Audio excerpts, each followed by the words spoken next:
இந்திய ரயில்வே பயணிகளுக்கான புதிய வசதிகளை அறிமுகப்படுத்தியிருக்கிறது.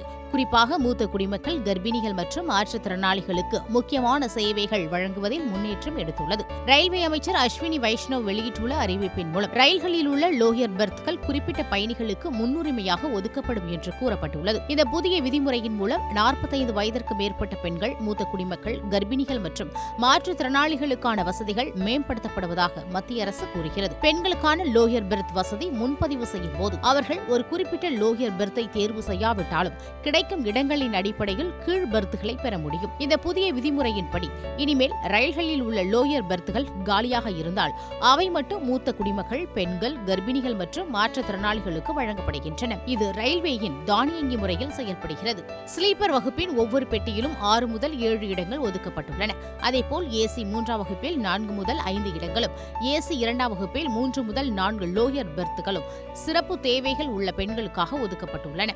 இந்த வசதி ரயிலில் உள்ள பெட்டிகளின் எண்ணிக்கையை பொறுத்து அதிகமாகவோ அல்லது குறைவாகவோ இருக்கும். பயணிகளுக்கு அதிகபட்சம் பயனுள்ளதாக இந்த ஒதுக்கீடு திட்டமிடப்பட்டுள்ளது. மேலும் குறைந்த வருமானம் உள்ள பயணிகளுக்கு உயர்தரமான சேவைகளை வழங்க மத்திய ரயில்வே அமிர்த் பாரத் ரயில்களை அறிமுகப்படுத்தியுள்ளது. இந்த ரயில்களில் ஏசி வசதிகள் இல்லை. ஆனால் 12 ஸ்லீப்பர் வகுப்புகள் மற்றும் 8 பொதுப்பெட்டிகள் உள்ளன. இந்த ரயில்களில் நவீன வசதிகள் இடம்பெற்றுள்ளன. மேலும் குறைந்த கட்டணத்தில் பயணிகள் நல்ல அனுபவம் பெற முடியும். ரயில்வேயின் இந்த புதிய முயற்சிகள் பயணிகள் சேவையை மேலும் மேம்படுத்தும். குறிப்பாக குறைந்த வருமானம் கொண்ட மக்களும், மூத்த குடிமக்கள் மற்றும் மாற்றுத்திறனாளிகள் போன்ற சமூக பிரிவுகளும் பயனடைவார்கள். இதன் மூலம் ரயில்வே புதிய மாற்றங்களை செய்து தன்னுடைய சேவைகளின் தரத்தை உயர்த்தும் என எதிர்பார்க்கப்படுகிறது.